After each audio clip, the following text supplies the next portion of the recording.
All right, today is July 30th. I think this is episode 71 or 72.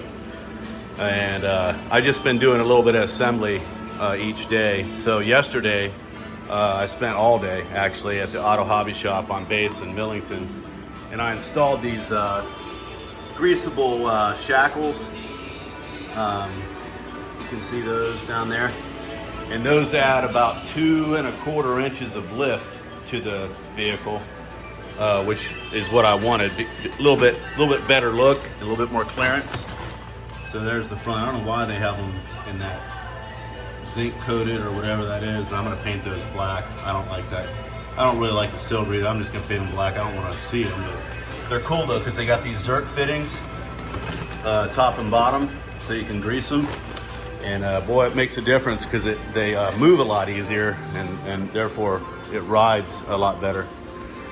So yeah, that took yesterday. It was really easy up front. It didn't take much at all. I mean, I had to get the weight off the wheels, and then I stuck a jack underneath the axle to support it, and then raise the body with a transmission jack actually, because we couldn't get the regular body lift or the frame lift to lift it up high enough. But the back were really difficult. I had to take the shocks loose. Had to actually take the perches, the spring perches, all the way off. So my trailer hitch had to come off, and the perches are inside. I can't really see them. You can kind of see them there. Those had to actually come off. Broke one of the bolts, so I had to drill it out and put a new bolt in on each side. But they're done. So now the part that I need to do is on Monday I have to give the Stigler alignment a call and have it aligned, because it changes the steering geometry slightly, just enough to make it kind of squirrely on the road.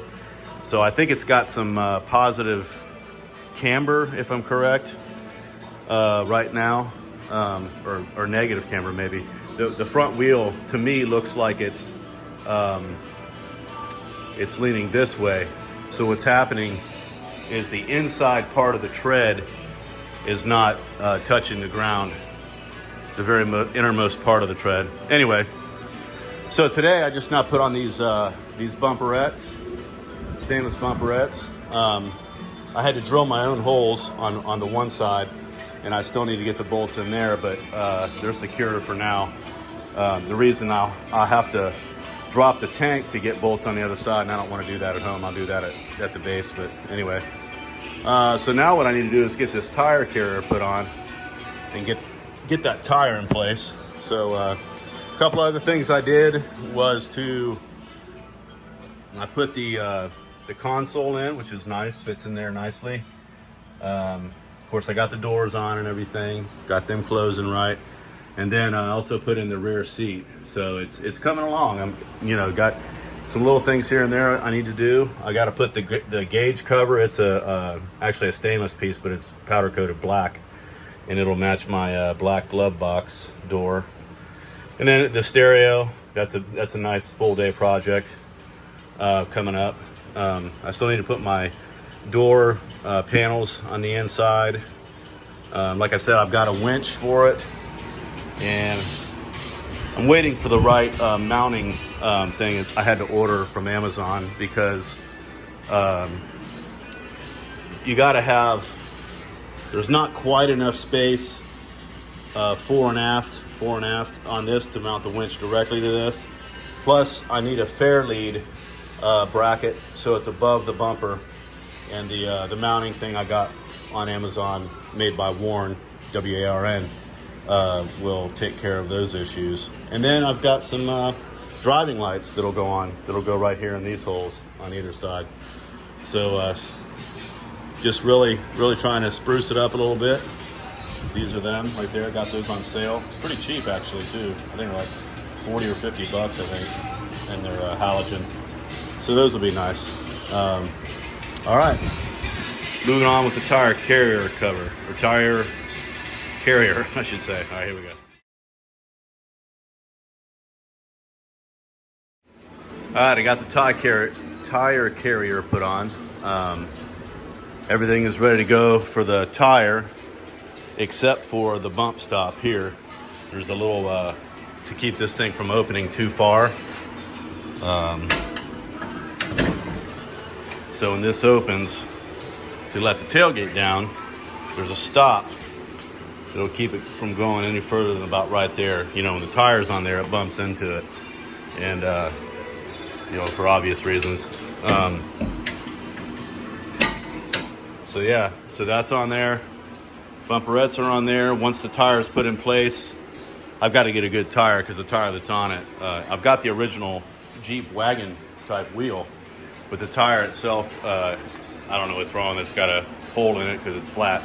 Might be able to get it fixed. Probably just get a different tire, just a used one, whatever. And then I'll be able to put my tire cover on there, which says Jeep in black, kind of embroidered. This is that bump stop, but I've got to go to the hardware store and get me some more bolts. I found one that I would want to use.